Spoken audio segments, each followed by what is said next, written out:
हाय बच्चे, कैसे हैं आप लोग। एनटीपीसी सेट नंबर 5 में आपका स्वागत है। और यहाँ पर हम लोग चर्चा करेंगे कुछ इम्पॉर्टेंट प्रश्नों का। और बच्चे खूब अच्छे तरीके से सेट बनाइए। और अभी आपको मैं बार बार बता रहा हूँ कि देखिए, जितने भी प्रश्न आपको पूछे जा रहे हैं एनटीपीसी में, वो लगभग इसी से मिलते जुलते प्रश्न हैं।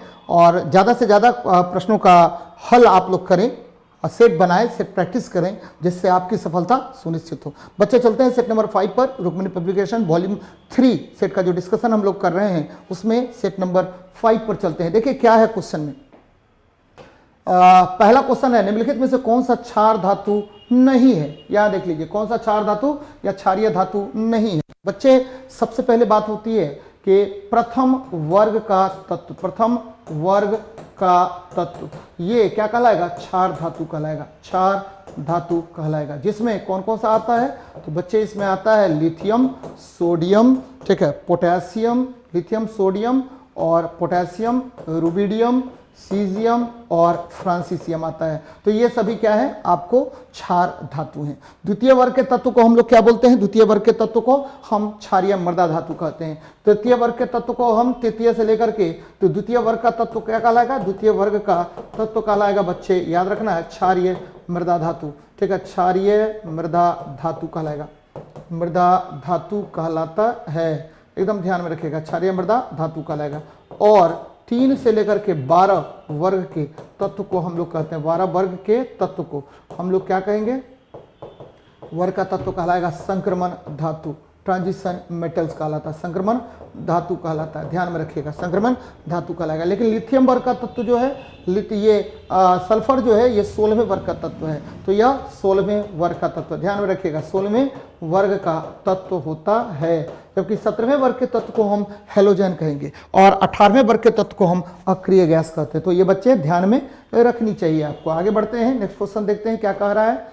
कह रहा है कि एनजीटी का पूरा नाम क्या है, तो नेशनल ग्रीन ट्रिब्यूनल है। याद रखिएगा, नेशनल ग्रीन ट्रिब्यूनल है। याद रखना है बच्चे कि नेशनल ग्रीन ट्रिब्यूनल जो है वह क्या कार्य करता है। तो जब भी नेशनल ग्रीन ट्रिब्यूनल की बात होगी तो इसकी स्थापना 2010 में की गई थी। और इसका मुख्य कार्य जो होता है वो क्या होता है, तो इसका मुख्य कार्य पर्यावरण नियंत्रण पर फैसले लेना होता है। कि ये एक तरह से क्या कहिए कि एनजीटी के विरुद्ध आपको उच्चतम न्यायालय में भी अपील नहीं दायर किया जा सकता है। और ध्यान में रखना है कि एनजीटी जो है, नेशनल ग्रीन ट्रिब्यूनल, ये हाल ही में एक बहुत महत्वपूर्ण फैसला लिया था। याद होगा आपको, किसने, बालू के उत्खनन पर रोक लगा दी थी, ठीक है। तो बालू का उत्खनन धीरे धीरे बंद कर दिया गया था, आपको पता ही होगा। और काफ़ी ज़्यादा इफेक्टिव भी हुए थे लोग इससे। तो एनजीटी का गठन कब किया गया था, 2010 में। तो ध्यान में रखना है इन सब चीज़ों को। आगे बढ़ते हैं, नेक्स्ट क्वेश्चन को देखते हैं क्या कह रहा है आपका। कह रहा है ठोस में तरल का विलयन उदाहरण है। ठोस में तरल के विलयन का उदाहरण क्या है, तो ठोस में तरल मिला दीजिए, ठोस में द्रव मिला देते हैं। तो जब ठोस में द्रव मिला देंगे तो ठोस हो गया परिक्षेपित माध्यम, परिक्षिप्त माध्यम हो गया, डिस्पर्स्ड मीडियम हो गया। और ठीक है, द्रव जो है परिक्षिप्त कण हो गया, परिक्षिप्त कण हो जाता है। तो परिक्षिप्त माध्यम में, ठीक है, परिक्षिप्त ठोस माध्यम में आपको परिक्षिप्त कण द्रव अगर घोल दें तो इसको कहा जाता है जेल कोलाइड। कौन सा कोलाइड कहा जाएगा, जेल कोलाइड कहा जाता है, जेल कोलाइड कहते हैं बच्चे, याद रखना है, जेल कोलाइड कहेंगे तो जेल कोलाइड हो जाएगा। और ध्यान में रखिएगा, एग्जाम्पल के तौर पर बार बार आपसे क्वेश्चन पूछेगा कि मक्खन, मक्खन, पनीर, ठीक है, मक्खन, पनीर, ये सब क्या है, जेली, ठीक है, जैम, ये सब आपका जेल कोलाइड होता है। कौन सा कोलाइड होगा, जेल कोलाइड होगा। तो आंसर क्या हो जाएगा, जेली हो जाएगा। अब रबड़ देखिए, रबड़ कौन सा कोलाइड है, तो रबड़ जो है एरोसोल कोलाइड है। कौन सा है, एरोसोल कोलाइड है। यानी गैस में ठोस का परिक्षेपण, गैस में ठोस का परिक्षेपण। फिर देखिए बार बार यहां से क्वेश्चन पूछेगा, पायस, पायस क्या है, तो पायस जो है, ठीक है, ये द्रव में द्रव का परिक्षेपण, दूध आपको पायस कोलाइड है। रबड़, अगर प्राकृतिक रबड़ की बात करेंगे तो यह एक प्रकार का बहुलक है जो, ठीक है, सिस पॉली आइसोप्रीन होता है। यानी आइसोप्रीन का यह बहुलक होता है। किसका बहुलक होगा, तो आइसोप्रीन का यह बहुलक होता है बच्चे। चलिए आगे बढ़ते हैं। यहां देखिए नेक्स्ट क्वेश्चन देखते हैं, निम्नलिखित में से कौन एक प्रमुख मनोवैज्ञानिक है। बच्चे सिगमंड फ्रॉयड एक मनोवैज्ञानिक है। इन्होंने बहुत सारा मनोविज्ञान पर कार्य किया है। और याद होगा कि सिगमंड फ्रॉयड जो है ऑस्ट्रिया के रहने वाले थे। और यहाँ पर दो तीन बातें और देखनी है आपको। नील्स बोर, इन्होंने क्या दिया था, तो परमाणु संरचना के विषय में सबसे पहले चर्चा किया था किसने, तो नील्स बोर ने चर्चा किया था, परमाणु संरचना का सिद्धांत दिया था। और ठीक है, इन्होंने अस्थैतिक ऊर्जा का सिद्धांत दिया था। परमाणु संरचना में किसका सिद्धांत दिया था, तो अस्थैतिक ऊर्जा का सिद्धांत दिया था कि प्रत्येक इलेक्ट्रॉन नाभिक के चारों तरफ निश्चित कक्षा में चक्कर लगाती रहती है, जिसका कुल ऊर्जा और कुल त्रिज्या क्या होता है, नियत होता है। आइजैक न्यूटन ने गति से संबंधित सिद्धांत दिया था, गति का नियम दिया था। किसने, आइजैक न्यूटन ने क्या दिया था, तो गति का नियम दिया था, ध्यान में रखिएगा। चलिए आगे बढ़ते हैं, नेक्स्ट क्वेश्चन पर हम लोग चर्चा करते हैं। ये देखिए सीधे हम लोग आते हैं आगे, क्वेश्चन क्या कह रहा है आपका, तो ये देखिए प्रकंद किसका उदाहरण है, तो बच्चे प्रकंद जो है उदाहरण किसका है, तो प्रकंद जो है वो अदरक, यहां पर क्या होगा, अदरक का उदाहरण है। लहसुन, लहसुन जो है ये, ठीक है, लहसुन जो है ये भी एक प्रकार का तना है, ठीक है, तना है। और याद रखना है कि ये जो है कॉर्म का उदाहरण है। शकरकंद, शकरकंद आपको जड़ होता है, शकरकंद क्या हुआ, जड़ होगा। गाजर, गाजर जो है ये तुर्क रूपी जड़ होता है, तुर्क रूपी जड़ होता है, याद रखिएगा। ये तो आपको क्या होगा, तुर्क रूपी जड़ होता है, ध्यान में रखना है। और ये जड़ जब भी हम चर्चा करेंगे तो ये सभी क्या है, जड़ हैं। ये देखिए इस तरह का होता है गाजर, आपको देखिएगा कि इस तरह का होगा। तो तुर्क रूपी जो होता है वो मूली होता है, मूली होगा तुर्क रूपी, लेकिन गाजर कोनिकल होता है, क्या होता है, कोनिकल रूट होता है, याद रखना है, कोनिकल रूट होता है, कोनिकल, ठीक है, और कोनिकल रूट होगा। और आपका जो शकरकंद होता है ये नेपी फॉर्म होता है, क्या होता है, नेपी फॉर्म होता है, ध्यान में रखना है आपको। तो अब यहीं पर क्वेश्चन ये पूछेगा कि पोटैटो यानी आलू क्या होता है, तो आलू जब भी चर्चा की जाए तो ये भी क्या है, तना है आपका, और ये बल्ब होता है, क्या होता है, बल्ब, BULB, बल्ब होता है। चलिए तो ध्यान में रखिएगा, ये सारी बातें बार बार यहाँ से प्रश्न पूछे जाते हैं। चलिए नेक्स्ट देखते हैं क्वेश्चन क्या कह रहा है।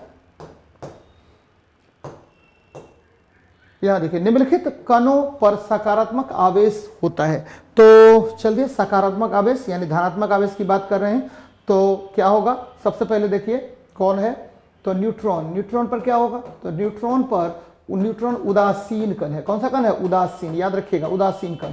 और ये नाभिक में स्थित होता है, कहाँ स्थित होगा, नाभिक में। तो कहाँ न्यूट्रॉन कहाँ स्थित, नाभिक में स्थित होता है या उदासीन कण होता है। इसकी खोज किसने की थी, तो जेम्स चैडविक ने किया था। और इलेक्ट्रॉन क्या होता है, तो इलेक्ट्रॉन ऋणात्मक कण होता है, ऋणात्मक कण होगा। और इसकी खोज किसने की थी, तो जे थॉमसन ने किया था, याद रखना है, जे थॉमसन ने इसकी खोज की थी। किसने किया था, तो जे थॉमसन ने इसका खोज किया था। जबकि प्रोटॉन जो है ये धनात्मक कण है, कौन सा कण है, धनात्मक कण है। और याद रखना है कि यह जो है नाभिक में ही स्थित रहता है, नाभिक में स्थित रहता है। कहाँ स्थित होगा, तो नाभिक में स्थित रहता है बच्चे, एकदम ध्यान में रखिएगा। न्यूट्रॉन और प्रोटॉन जो है वह सम्मिलित रूप से न्यूक्लियॉन कहलाता है, क्या कहलाएगा, न्यूक्लियॉन कहलाता है बच्चे, तो एकदम याद रखना चाहिए आपको। आगे बढ़ते हैं हम लोग, नेक्स्ट देखते हैं। देखिए क्या है क्वेश्चन आपको, DPT वैक्सीन में P क्या है, देखिए DPT यहाँ पर तीन, ठीक है, तीन वैक्सीन दी जाती है, तीन वैक्सीन का ये सम्मिलित, ठीक है, प्रारूप है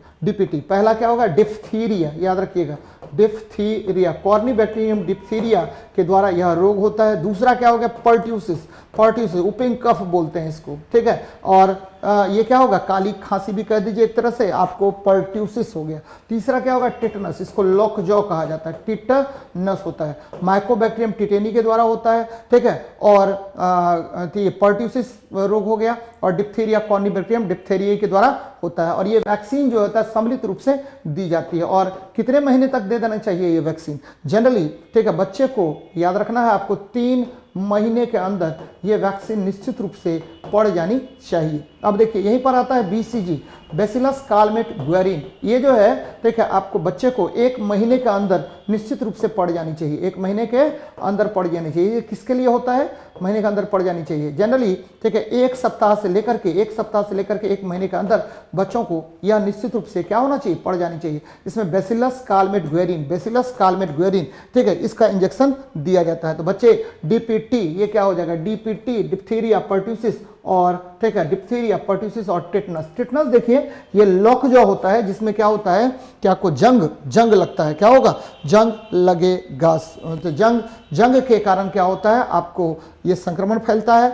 जनरली ये इसके जो बैक्टीरिया होते हैं वो आपको ठीक है जमीन में या जंग लगे आपको औजारों में कहीं भी आपको अवेलेबल होता है। तो वहीं से आपके शरीर में संक्रमित होगा और ठीक है, ये क्या करेगा, तो क्या कर देता है, लॉक जो आपका जबड़ा बंद हो जाता है, धीरे धीरे इतना संक्रमण फैल जाता है कि सीधे यह तंत्रिका तंत्र को प्रभावित करता है। तो चलिए याद रखना है इन सब चीजों को। आगे देखते हैं, प्रदूषण में सूचकांक एसपीएम का क्या अर्थ होता है। एसपीएम बच्चे ये देखिए, एसपीएम का क्या अर्थ होगा, तो एसपीएम का अर्थ होता है suspended particulate matter, suspended particulate matter, ये हो गया पार्टिकुलेट मैटर होता है, ध्यान में रखिएगा, पार्टिकुलेट मैटर होता है। यहाँ पर आपको एक चीज ध्यान में रखनी चाहिए कि हमारा जो वायु है, वायु में ठीक है एसपीएम अवेलेबल है, वायु में एसपीएम, अगर ये एसपीएम का आकार ध्यान दीजिएगा, पीएम ठीक है 2.5 ये पीएम 2.5 पार्टिकुलेट मैटर जिसका आकार 2.5 माइक्रोन के बराबर है, और दूसरा है पीएम 10 ठीक है, ये देखिए जिसका आकार जो है 10 माइक्रोन के बराबर है। तो ये काफी डेंजरस होता है और सीधे ये आपके फेफड़े को प्रभावित करेगा। तो इसलिए आंसर क्या हो जाएगा, बी नंबर होगा, सस्पेंडेड पार्टिकुलेट मैटर हो जाएगा, सस्पेंडेड पार्टिकुलेट मैटर हो जाएगा, जो आपके ठीक है वायु प्रदूषण के माध्यम से आपके फेफड़े को प्रभावित करेगा और ये आपके लिए काफी अधिक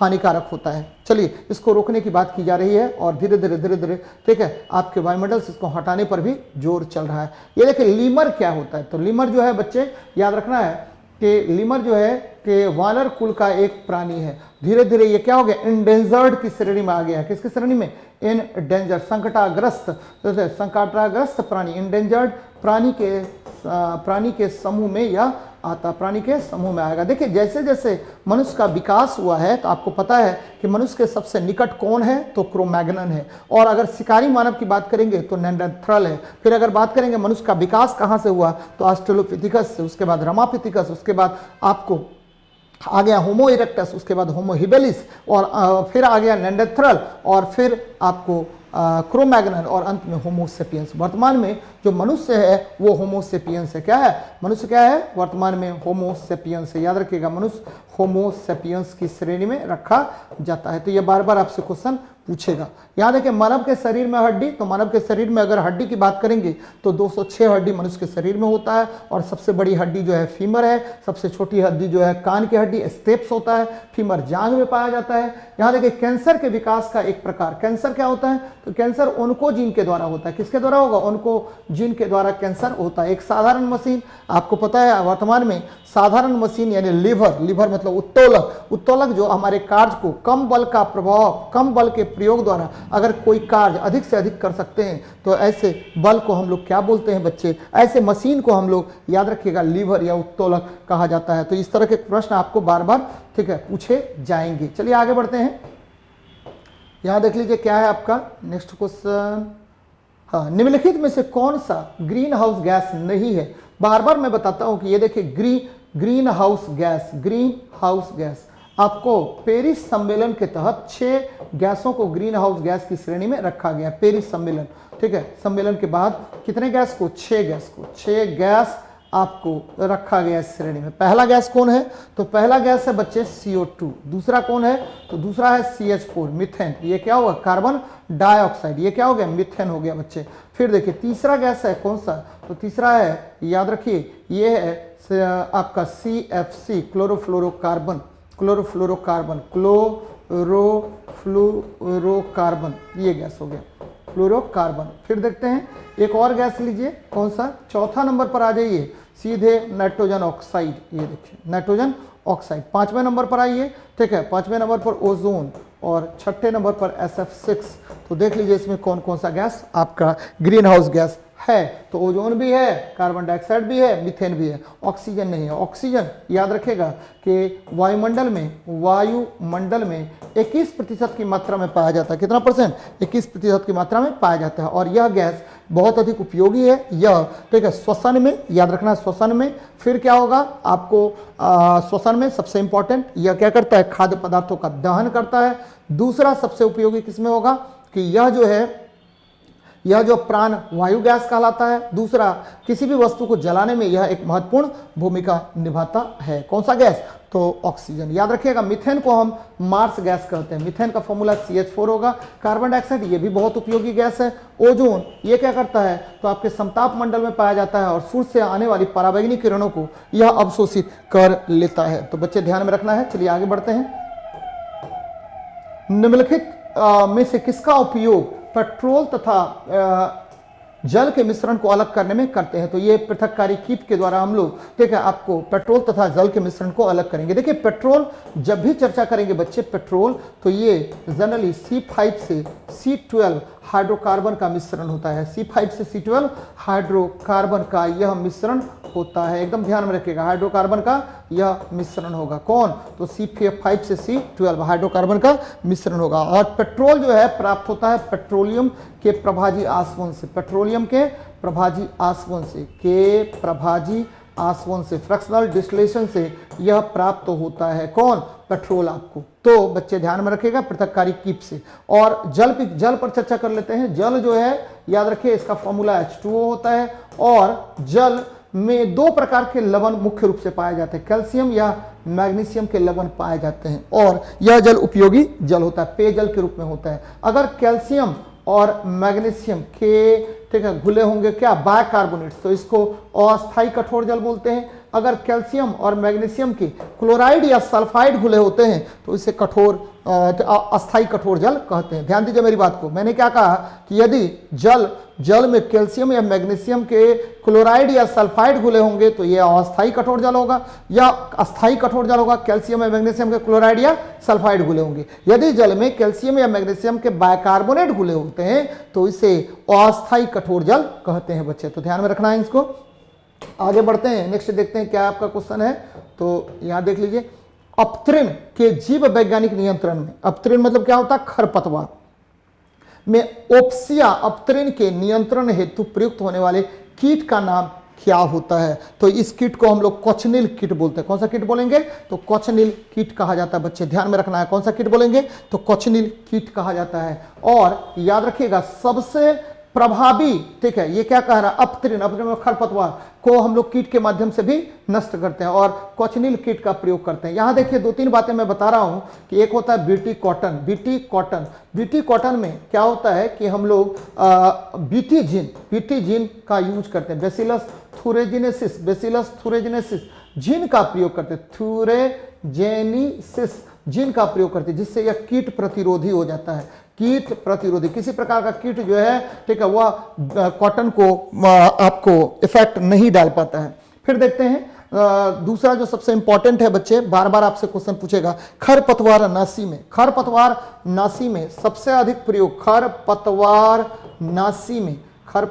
नाशी में सबसे अधिक प्रयोग जो करते हैं हम लोग 2,4-D का करते हैं। 2,4-D का किया जाता है, याद रखिएगा 2,4-D का सबसे अधिक प्रयोग करते हैं। तो ये ध्यान में रखनी चाहिए आपको। आगे बढ़ते हैं, नेक्स्ट क्वेश्चन देखते हैं क्या कह रहा है कि प्रत्येक वृक्क डैश कहलाने वाली लगभग लाखों छोटी नलिकाओं में बना होता है, जिसे हम क्या कहते हैं? तो बच्चे वृक्क जो है ध्यान में रखिएगा कि आपका वृक्क जो है ये देखिए ये इस तरह का होता है, इसमें बहुत सारी नलियां होती हैं ठीक है, जो नेफ्रॉन्स कहलाता है, वृकाणु नेफ्रॉन्स कहलाएगा। और याद रखना है कि यह रक्त को छानने का कार्य करता है, रक्त को छानने का कार्य करता है, रक्त को छानता है। और रक्त को छानने में नेफ्रॉन्स एक महत्वपूर्ण भूमिका निभाता है। और वृक्क की जो इकाई होती है उस किसको कहते हैं? नेफ्रॉन्स को ही कहते हैं। और यह ठीक है बोमेंस कैप्सूल के माध्यम से एक दूसरे से जुड़ा होता है। और ये क्या हो जाएगा इसका आंसर आपको? ठीक है वृकाणु या नेफ्रॉन्स होता है। अब हम बात कर रहे हैं, यहाँ देखिए कि मेडुला आपको पता है ब्रेन का एक भाग होता है ठीक है। और कॉर्टेक्स जो होता है, चलिए कॉर्टेक्स जो होता है, एक चीज और ध्यान में रखना है कि ब्रेन जब भी चर्चा करें ब्रेन, तो ब्रेन में आपको न्यूरॉन्स होता है। क्या होता है? न्यूरॉन्स होता है, जो ब्रेन की इकाई कहलाता है, ब्रेन की इकाई कहलाएगा न्यूरॉन्स। और ब्रेन का जो मुख्य भाग होता है वो सेरिब्रम होता है। सेरिब्रम जो है बुद्धि विवेक ज्ञान का केंद्र बिंदु होता है ठीक है, ध्यान में रखिएगा बुद्धि विवेक ज्ञान का केंद्र बिंदु होगा। और लीवर की बात कर रहे हैं, किसकी बात कर रहे हैं? करिए लंग्स की बात करते हैं। लंग्स जो है, लंग्स की इकाई क्या होती है, तो एल्वियोली होती है। क्या होगी, एल्वियोली कहा जाता है। तो एक तरफ से बात कर लीजिए, ब्रिक की इकाई क्या होगी, नेफ्रॉन्स होगी। ब्रेन की इकाई क्या होगी, न्यूरॉन्स होगी। और ठीक है, लंग्स की इकाई क्या होगी, एल्वियोली होता है। क्या होता है, एल्वियोली होता है। यही जो है आपके लंग्स में क्या करता है कि रक्त में ऑक्सीजन को मिश्रित करने का कार्य करता है। सेरिब्रम जो है, नेफ्रॉन्स जो है वो क्या करेगा, तो नेफ्रॉन्स जो है रक्त को छानने का कार्य करता है, रक्त से यूरिया को बाहर निकालने का कार्य करेगा। चलिए आगे बढ़ते हैं, नेक्स्ट देखते हैं क्या है। हाँ, ये देखिए क्या क्वेश्चन कह रहा है कि बाइनरी कंप्यूटर शब्दावली में बीसीडी का अर्थ क्या होता है। ठीक है, तो बीसीडी का क्या अर्थ होता है। बीसीडी का मतलब होता है बाइनरी कोडेड डेसिमल, बीसीडी।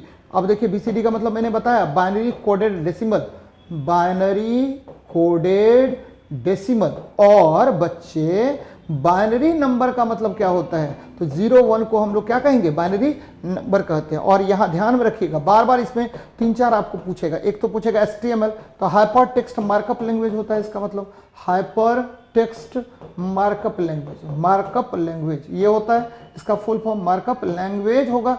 और यहाँ देख लीजिए कि HTTP भी होता है, हाइपर टेक्स्ट ट्रांसफर प्रोटोकॉल। इस तरह का आपने बार बार देखा होगा, हाइपर टेक्स्ट ट्रांसफर प्रोटोकॉल। फिर देखिए रैम होता है, रैंडम एक्सेस मेमोरी। फिर रोम होता है, तो रीड ओनली मेमोरी। और ठीक है, इस तरह से आपको बार बार ठीक है छोटे छोटे रूप में पूछेगा। तो इसका आंसर क्या हो जाएगा, बाइनरी कोडेड डेसिमल। चलिए आगे बढ़ते हैं, नेक्स्ट देखते हैं क्या कर रहा है। कॉम्पैक्ट डिस्क में कौन सी तकनीक का इस्तेमाल करते हैं। ये देखिए, ये कॉम्पैक्ट डिस्क है बच्चे, कॉम्पैक्ट डिस्क है। इसमें बहुत सारे ट्रैक्स होते हैं और ट्रैक्स होंगे, और ट्रैक्स को पढ़ने के लिए याद रखना है कि हम लेज़र बीम का प्रयोग करते हैं। पढ़ने के लिए लेज़र बीम का यूज करेंगे, लेज़र बीम का यूज करते हैं, का प्रयोग करते हैं, ध्यान में रखिएगा, का प्रयोग करते हैं। और इसके ऊपर फेरोमैग्नेटिक का लेप ठीक है चढ़ा होता है, करते हैं। किसका लेप चढ़ा होगा, तो फेरोमैग्नेटिक मटेरियल का लेप चढ़ा होता है, याद रखना है, फेरोमैग्नेटिक मटेरियल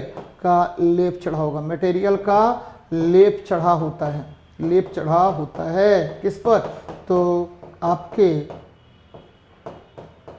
ठीक है किस पर, तो आपके सीडी पर। डीवीडी का फुल फॉर्म क्या होता है, डीवीडी, तो digital versatile disc, digital versatile disc ठीक है, या डिजिटल वीडियो डिस्क भी कहीं कहीं आपको होगा। डिजिटल वर्सेटाइल डिस्क होता है, या कहीं कहीं आपको वीडियो डिस्क भी होता है। बच्चे ये बार बार आपसे क्वेश्चन पूछेगा। यहाँ देखिए यांत्रिक तरंग की बात करेंगे, तो यांत्रिक तरंग ये माध्यम में गमन करता है, निर्वात में गमन नहीं करता है, माध्यम में गमन करेगा।